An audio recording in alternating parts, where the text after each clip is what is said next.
Eso es ley natural, que la ley natural está dentro de la ley eterna, ¿cierto? Que se constituyen en leyes inamovibles.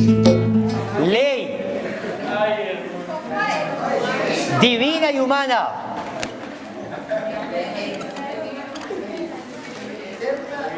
Entonces, mijo, empiece y va a explicarle como si estos fueran sus alumnos de Escuela de María. Sin derecho a repasito antes. Sin derecho a repasito antes. Y de ahora en adelante todas las clases voy a sacar a alguien a que exponga la clase. Me lo pidió Rodrigo Jaramillo y yo debo obedecerle a mi director. Santiago no tuvo que ver en esto. Silencio, 5 minutos. Y esto es calificable. Vayan estudiando ustedes ya porque voy a empezar a sacar al azar. La ley se divide en ley divina y ley humana. La ley divina se divide en eterna y divino positiva. ¿Qué quiere decir? Y la humana se divide en ley eclesiástica, que es como todo lo correspondiente al clero, y la civil, que es la encargada. Ley eterna, acá dice, la ley eterna es el plan de la divina sabiduría por el que dirige todas las acciones y movimientos de las criaturas, el orden del bien común al universo. Explica eso. Bueno, la ley eterna propiamente En es tus palabras. la ley de Dios. O sea, la ley de Dios en su propia sabiduría.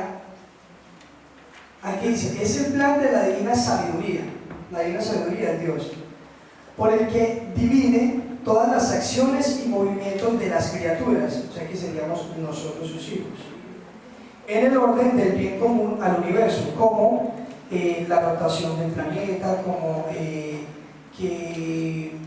el Sol, propiamente la Tierra gira en torno al Sol, no el Sol en torno a la Tierra. Bueno, ahí queda. ¿Sabes que por eso casi cuelgan a Galileo? Pero hay telescopio. Muchachos, yo les hago una pregunta. ¿Para qué estudiamos el tema de la ley? Que la moral se basa en la ley, o sea, uno para poder evaluar moralmente un acto tiene que ir primero a lo que ya nos reveló Dios, que es la ley, y de ahí entonces uno ve que es lo bueno, pues lo que está escrito en el corazón de uno, o lo que fue revelado, y de ahí ya juzgas si es algo bueno o malo. O sea que somos como fariseos. Dios nos dio una serie de leyes, nosotros las cumplimos, nos salvamos. No, pero pues, o sea, para analizar que un acto es bueno o malo, necesitamos de la ley, porque es como la manera en que, como nuestra guía, como lo que nos guía, lo que nos da el norte. Muchachos, esto es importante. Miren, una de las falencias cuando uno estudia moral es que uno empieza a ver una cantidad de temas y uno no sabe ni para qué son. Pero ¿por qué se les ocurre poner dizque la ley eso? ¿Para qué sirve? Por Dios, qué manera de enredarnos.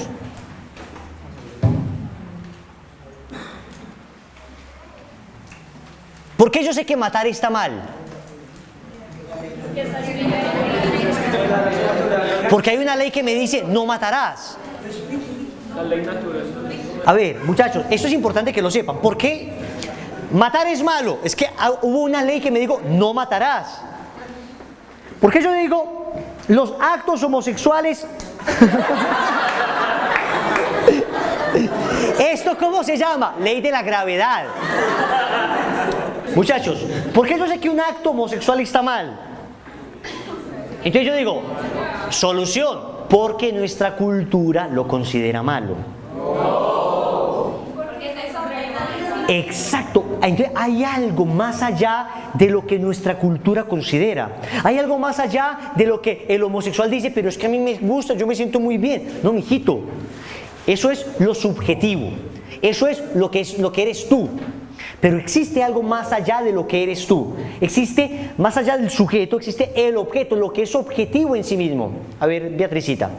Para mí, o sea, sí, según lo que hemos visto, es un conocimiento injusto que Dios pone en el corazón del hombre, que lo llamamos ley natural. Eso es ley natural, que la ley natural está dentro de la ley eterna, ¿cierto?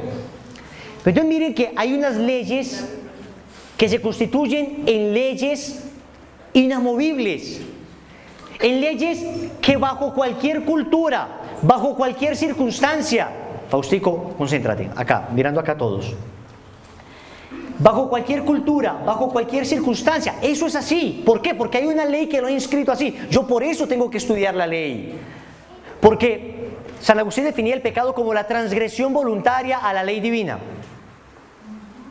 Entonces, yo tengo que saber qué es la ley para saber qué es lo que estoy transgrediendo. Pero resulta que hay una ley que me dice, la mujer cuando es violada debe abortar. Ya no podría abortar, no, debe abortar. Si es la ley, entonces yo debo cumplirla. Es civil y está por debajo de la ley. Entonces yo tengo que saber qué ley debo cumplir y qué ley no debo cumplir y qué ley estoy obligado a no cumplir. Por eso yo tengo que hacer estas diferenciaciones. Porque alguien te va a decir, ay, mijito, pero es que es la ley, y la ley es la ley. Sí, señor, la ley divina es la ley divina, pero la ley humana es la ley humana. Y la ley hay que cumplirla siempre. ¿Cuál? ¿Se dan cuenta de la importancia de la ley? ¿Se dan cuenta que es que esto no es gratuito? Siempre hay que cumplirla. Dime cuál es la que siempre debo cumplir. ¿La ley humana? Sí. Si es justa, sí. Y eso que existe una cosa que se llama la epiqueia. Después lo explicamos. No, pero eso no es difícil. La epiqueia se aplica en la ley humana. Es simplemente que yo digo, el legislador no consideró una circunstancia. Por ejemplo, yo debo no pasarme los semáforos en rojo. Pero resulta que cuando pusieron ese semáforo en rojo, el barrio era muy bueno y se volvió una olla, ese barrio. Y entonces resulta que el semáforo, eso a las 7 de la noche, te atracan porque te atracan. Entonces, hombre, la ley me dice, es una ley justa. La ley me dice, no puedo pasarme, pero yo puedo aplicar la epiqueia. ¿Qué es la epiqueia? Una suavización de esa ley humana. ¿Por qué? Porque yo puedo prever que el legislador, haya sido quien haya sido, el secretario de tránsito, lo que sea, no logró prever que esto sucedería. Entonces, si yo veo eso ahí, yo podría moralmente irme. Me toca pagar el parte, mijo. Si se aparece un tránsito por allá, lo atracan también.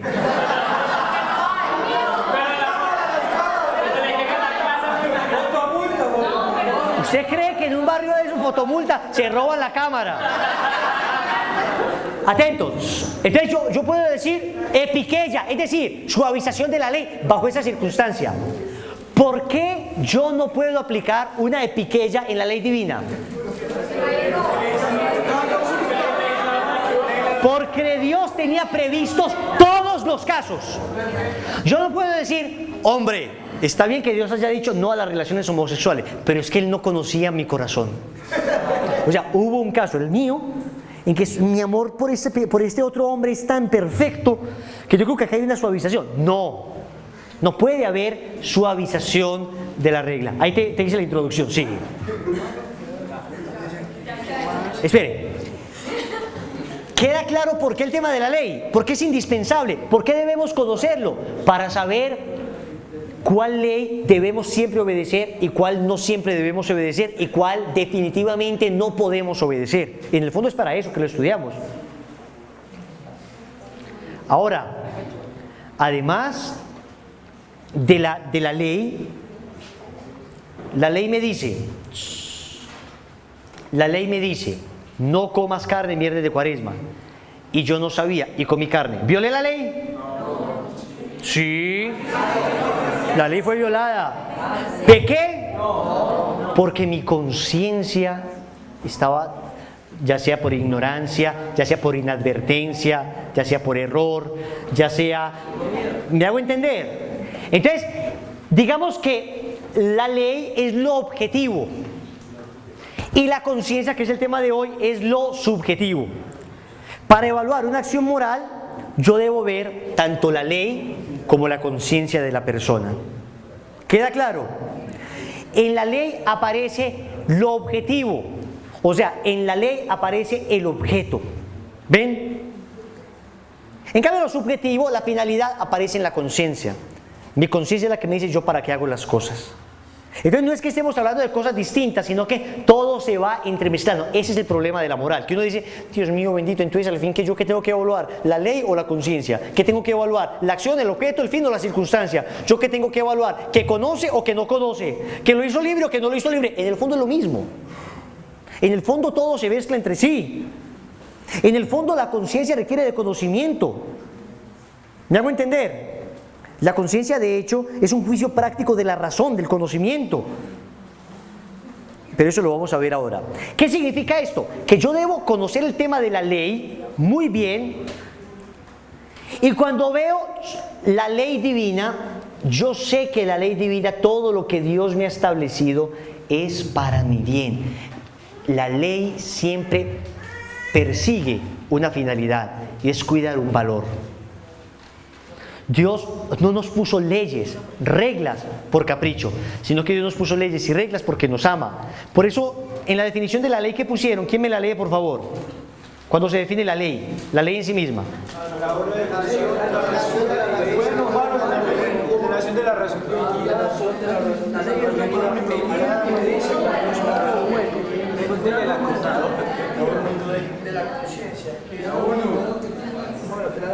Entonces, ¿qué está diciendo? ¿Qué es la que me dice? Esto en sí mismo es bueno, esto en sí mismo es malo. ¿Y por qué? Porque lo bueno me hará bien y lo malo me hará mal. ¿Me hago entender? Esto siempre está ordenado. La ley, atentos, la ley no es un fin en sí mismo. No, la ley es medio para proteger algo. ¿Cuál fue el problema de los fariseos? Pusieron la ley como fin. Dejaron de entender la ley como algo que protegía, como algo que cuidaba a alguien. Y entendieron la ley como algo que subyuga, como algo que se debe hacer aunque no entiendas. Por eso, el sábado se hizo para el hombre y no el hombre para el sábado. ¿Qué significa? La ley se hizo para el hombre y no el hombre para la ley. La ley debe proteger al hombre. La ley es medio, no fin en sí mismo. ¿Qué es la plenitud de la ley? Ponerla en el orden. Jesús no quitó la ley, sino que le dijo, no me la ponga como fin, póngamela como medio, mijito. El fin es la caridad. Ese es el fin. Y el que le inspira es la caridad. En la caridad se inspira y hacia la caridad tiende. Pero no me la ponga como un fin en sí mismo. ¿Ven la importancia de la ley? Sigue, hermano. Entonces, empieza a explicar rápido. Ley eterna. La ley eterna, explícalo. Bueno, la ley eterna se divide en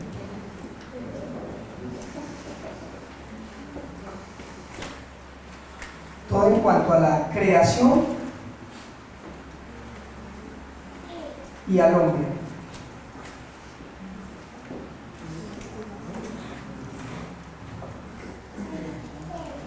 Y las propiedades de la ley eterna son... Un ejemplo de ley eterna en cuanto a la creación. De ley eterna en cuanto a la creación, como el planeta gira.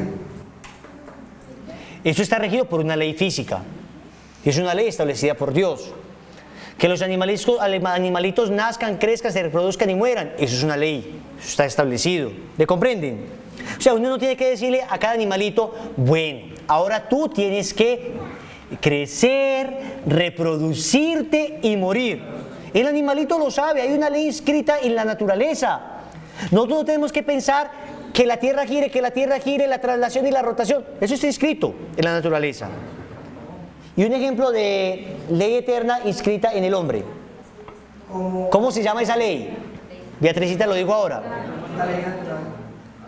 Es la que está inscrita en el hombre. Ley natural. ¿Qué lo llaman? Más propiamente la llaman ley moral natural para nosotros, ¿no? ¿Y qué es la ley moral natural? Un ejemplo de la ley moral natural.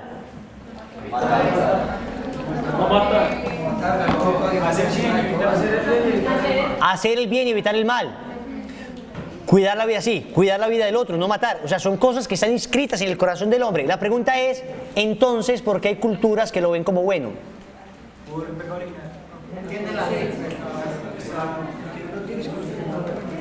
Pero si está inscrita en el corazón del hombre, como que no tienen conciencia. Yo, ¿cómo sé que no es el catolicismo el que está inventándose esa ley moral natural?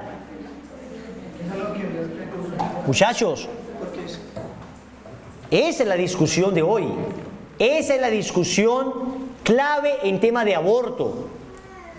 Es la discusión clave en tema de eutanasia, de matrimonio homosexual. Todo se centra aquí. Ley eterna, ley moral natural. Ahí está la clave. Y nosotros tenemos que aprender a argumentarla bien. Porque yo le digo a un ateo, mira, yo ya aprendí muy bien en mi escuela de María lo de la ley eterna. Verás, la ley eterna se divide en ley eterna a la creación, que son las leyes físicas, y la ley moral natural, que es la que está inscrita en el hombre. Y la ley moral natural me dice, no matarás. Por eso no estoy a favor del aborto. Y te dice, oye, pero en la cultura en la cultura del candomblé, está establecido para ellos, es natural matar. Entonces, ¿tú por qué consideras que está mal? ¿Cómo que inscrita en el corazón del hombre? Inscrita en el corazón de tu cultura occidental, cristiana. Pero en cambio, en otras culturas no. Tú no puedes decir que eso pertenece a la naturaleza del hombre. Eso pertenece a la cultura. Y toda cultura, la palabra cultura viene de cultivo. Toda cultura es la creación del hombre. El hombre crea la cultura. Entonces no me vengas a decir que ley moral natural. Mira, la ley moral natural establece que un hombre y una mujer deben unirse y entonces ese hombre y esa mujer forman familia.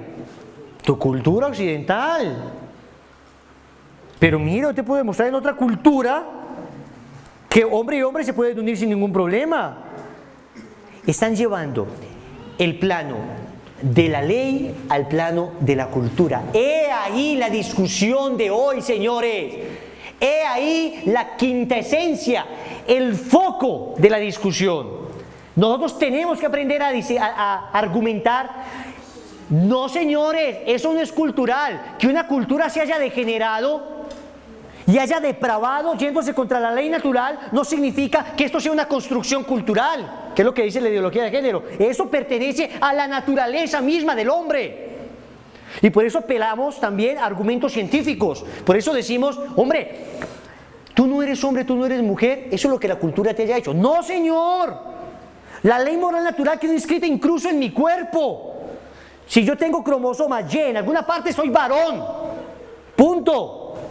Así hable como una mujer, así me vista como mujer, soy un varón. Esa es la ley moral natural. Que la cultura puede distorsionarla, es cierto que la puede distorsionar, pero no la elimina. El que es hombre será hombre para siempre, por lo menos mientras viva, ¿no? Incluso su alma. Uno dice, el alma no tiene sexo. No, el alma sí tiene sexo, el alma asume el sexo de la persona. El alma en sí misma considerada es un ser espiritual, pero como mi alma está en mí, mi alma no es asexuada. El alma de Wilson, es hombre. ¿Me hago entender? O sea, no es que mi alma salga y diga, ¡oh, perdí toda mi sexualidad! No, ¡ay, sí, señor! Soy un alma asexuada. No, mi alma está claramente marcada por mi identidad masculina y la de la mujer por la identidad femenina. Entonces, eso está inscrito. Uno siempre será hombre y siempre será mujer. Muchachos, he ahí la importancia de este tema. Danielita iba a decir algo, Dani. Pues sí, porque iba a preguntar que la cultura afectaba a la conciencia, pero la conciencia, o sea, tiene que ir alineada con la ley. Exacto. ¿Cuál es el problema? Que la cultura se adapta a una conciencia mal formada. Hoy vamos a ver el tema de la conciencia. Pero para no enredarnos con eso, el problema es que hoy la cultura, que debería regirse bajo los principios de la ley, pero no por un capricho de un Dios patriarcal que quiere subyugar a la mujer, no por un capricho de un Dios que se le antojó que eso sea así porque sí, sino porque hay un orden establecido. Miren, es tan fuerte eso de la ley y hay un orden establecido que lo que es bueno en sí mismo, ni Dios podría llamarlo malo, ni la omnipotencia divina podría hacer que una cosa que es mala en sí misma se vuelva buena, o que una cosa que es buena en sí misma se vuelva mala. Ojalá estuviera acá Santiaguito. Qué bueno que estuviera acá Santiaguito. Díganle que lo extrañé. Porque ese es el problema del voluntarismo. Ese es el problema de que la voluntad prima sobre la razón. El problema es que si la voluntad prima sobre la razón, la voluntad divina podría determinar que algo que es malo se vuelva bueno. Y eso no se puede. Santo Tomás dice, no. Lo bueno no es bueno simplemente porque Dios dijo que era bueno, sino porque gracias a que Dios existe hay una ley que hace que lo bueno sea bueno siempre. Y si Dios quisiera que lo bueno dejara de ser bueno, no dejaría de ser bueno. Claro que Dios nunca lo va a querer. Pero Dios no puede decir algún día, miren, odiarme es bueno. Dios no podría, ni toda la omnipotencia divina. ¿Por qué? Porque eso sería un absurdo, una contradicción. Bueno, olviden yo que estoy hablando. Volvamos a... Lo que pasa es que estaba hablando acá es un peligro filosófico tremendo de lo que les estoy hablando. Se llama el voluntarismo de Guillermo de Ockham. Eso empezó con el nominalismo. ¿Qué fue el nominalismo? Olvídenlo. Pero ¿por qué les quiero decir esto? Por una sola razón. Porque el bien es objetivo. Y la cultura debería alinearse a ese bien objetivo. ¿A qué le suena este tema? Relativismo. ¿Cierto que sí? Inmediatamente subyace el relativismo de este tema. ¿Por qué? Porque el relativismo lo que ataca es la ley moral natural. El relativismo lo que te dice es, no existe una ley. Esta ley tiene tres características, la ley divina. ¿Cuáles son las tres características? Inmutabilidad, universalidad y no admite dispensa. ¿Cierto? ¿Por qué? Universal, porque como Dios fue el legislador, Dios lo hizo para todas las personas. Inmutable, como Dios lo hizo sabiendo todos los tiempos, Dios sabía que el día de mañana las circunstancias iban a cambiar, pero no por eso las cosas cambiarían. Y no admite dispensa, porque la dispensa solo se admite para casos donde el legislador no lo contempló, se suaviza la ley, una epiqueya, o esto que estoy ordenando, hay circunstancias, esto que estoy ordenando como bueno, hay circunstancias donde podría no ser bueno. Entonces, no se admite dispensa. Es decir, un acto homosexual siempre será malo. No hay parvedad de materia. Parvedad de materia es eso, o sea, la materia siempre es mala. No hay parvedad de materia, no hay suavización en la materia. Siempre será malo. Siempre. Una blasfemia siempre será mala. Un sacrilegio siempre será malo. Una violación siempre será mala. ¿Ven? Una mentira siempre será mala. Una mentira siempre será mala. ¿Quién como Dios? Muchachos, están muy enredaditos. ¿Vamos bien hasta acá? No es enredo, es que es mucha información, ¿cierto? Eso se llama una suavización de la verdad. Tranquilos, tranquilos. Después de que repitamos eso unas 800 veces, eso va quedando. Después de que ustedes lo lean, lo estudien, eso va quedando. ¿Quién como Dios? Listo. Voy a terminar de explicar eso, para que me entienda lo de dispensa. La ley eterna entonces, en la creación y en el hombre. La ley divino positiva.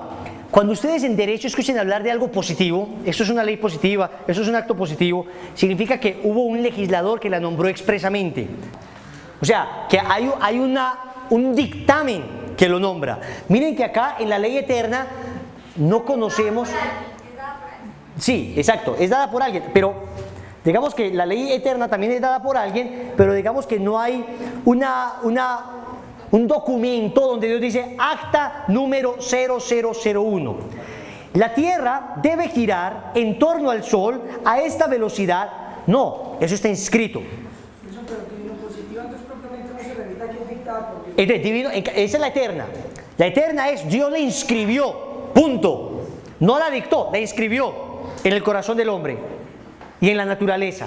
En cambio, la ley divino positiva, Dios la habló, la reveló y la escribió en las tablas de la ley. Por eso está en los 10 mandamientos y por eso está en el sermón de la montaña, en las bienaventuranzas. Entonces Dios la expresa.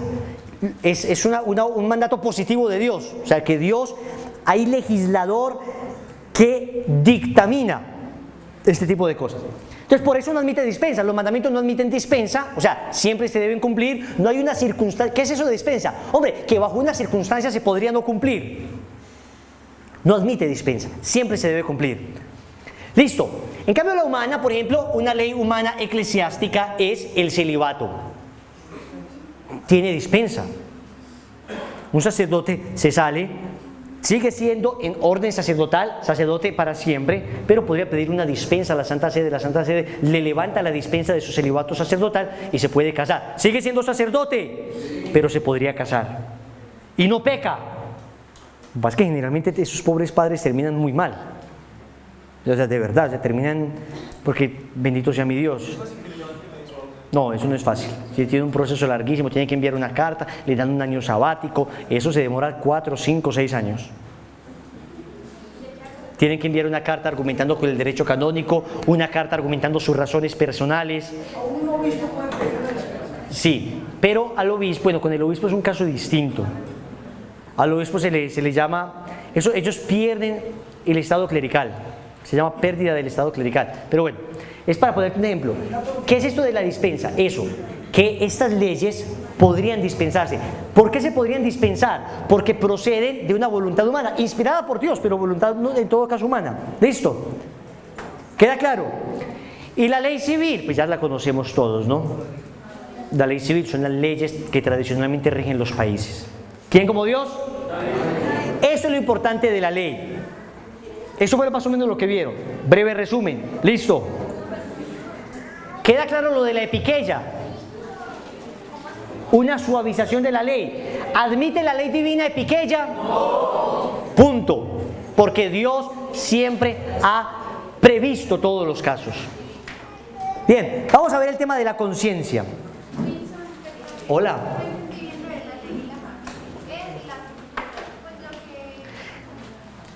Bueno, vuelvo a explicar un poco lo de la ley y la cultura. ¿Qué es la cultura? Cultura viene de la palabra cultivo.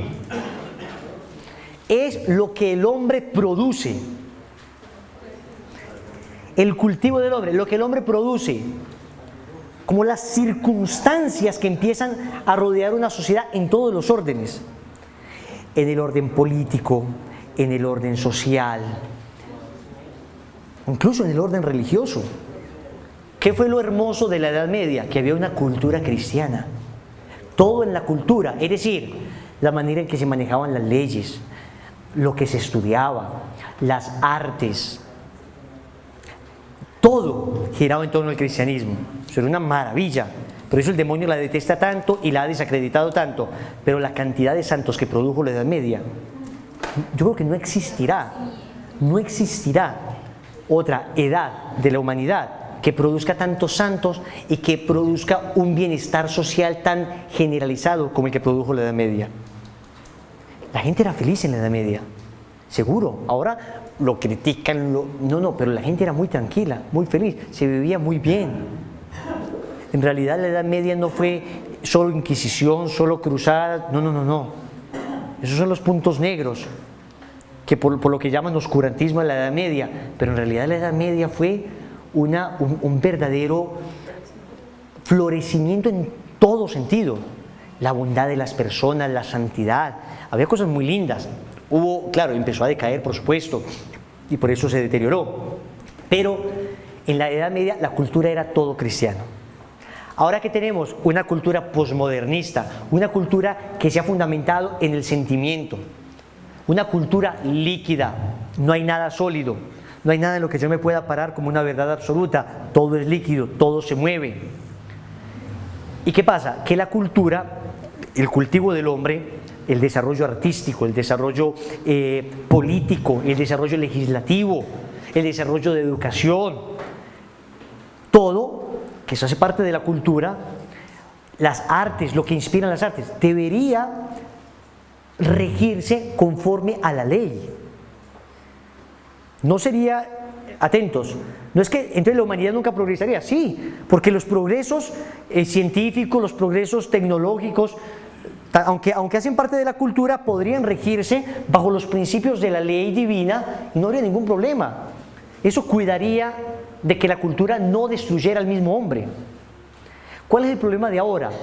Que la cultura no se rige conforme a la ley, sino que se rige conforme al subjetivismo, o sea, no conforme a lo objetivo, sino conforme a lo subjetivo, no conforme a lo que Dios me ha dicho que es bueno, sino conforme a lo que yo creo que es bueno, no conforme a lo que la naturaleza me dictamina como bueno, sino conforme a lo que el gobernante de turno dictamina como bueno.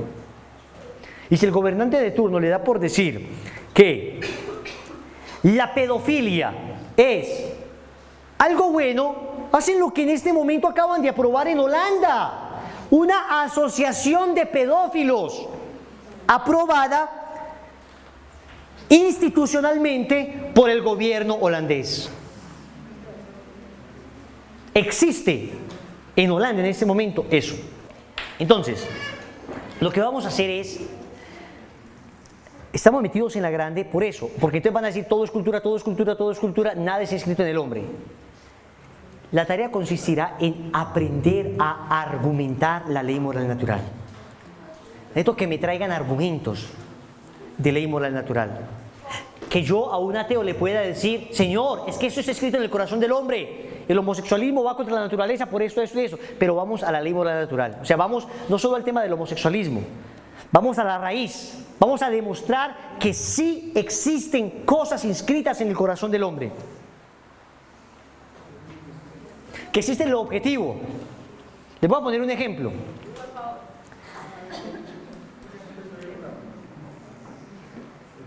Si yo toco una guitarra, usted puede no saber tocar guitarra, pero usted generalmente, un oído medio, sabe que eso está sonando mal. Porque hay inscrito en el corazón del hombre, naturalmente, inscrito en su naturaleza, no tanto en su corazón, sino en su naturaleza, la armonía. Eso está inscrito. O sea, yo sé que eso me sonó raro, yo no sé nada de música, yo no sé si lo que hizo fue un bemol, un sostenido, pero yo sé que eso suena feo. En cambio, yo sé que eso suena lindo. ¿Se dan cuenta? Eso obedece a algo inscrito ya en la naturaleza del hombre. Eso no lo aprendió uno. A ti nadie te enseñó, mira, esto es lo que suena bonito, apréndelo, apréndelo, apréndelo. Cultural, cultural, cultural. Entonces ya, como te lo enseñaron que culturalmente esto es lo que suena bonito, entonces te va a sonar bonito. No, señor. Puede que yo nunca en mi vida haya escuchado esto. Puede que yo sea un indígena y de repente me ponen algo y yo sé que suena bonito. Y me ponen algo feo, yo sé que suena feo. Aunque yo no sepa nada de armonía, melodía, ritmo, nada. ¿Ven? Entonces hay cosas que obedecen a la naturaleza. Esto que lo explico con la música, quiero que ustedes me lo expliquen, encuentren razones, argumentos para demostrar que hay cosas escritas en el corazón del hombre, objetivas. Aunque luego haya culturas por ahí absolutamente extrañas que han deformado la conciencia a tal punto que distorsionan la ley, que digan que no, pero quiero que ustedes busquen los argumentos, para eso hay argumentos, busquen en internet, argumentar la ley moral natural, cómo argumentar la ley natural. Y resulta que la ley natural, les voy a dar una pista, tiene capas, hay unas más fáciles de argumentar. ¿Por qué, por ejemplo, lo natural en general es que a todo el mundo le gusta que le hagan el bien? Y a todo el mundo le gusta que no le hagan el mal. ¿Por qué no existe una cultura a la que les guste que le hagan el mal? ¿Se dan cuenta aquí como un principio en nosotros que nos dice, haz el bien y evita el mal? Entonces hay una primera raíz, pero resulta que luego la ley moral natural empieza a tener escala. Hay unos principios de la ley moral natural que son más difusos y más difíciles, pero hay unos principios que están en la raíz que todo el mundo debería admitir. Que yo digo, esto lo atiende todo el mundo, independientemente de la cultura en que esté. Eso es lo que yo tengo que demostrar, que independientemente de la cultura donde esté, esto obedece a la realidad del corazón del hombre. Tarea entonces para dentro de 8 días. ¿Quién como Dios?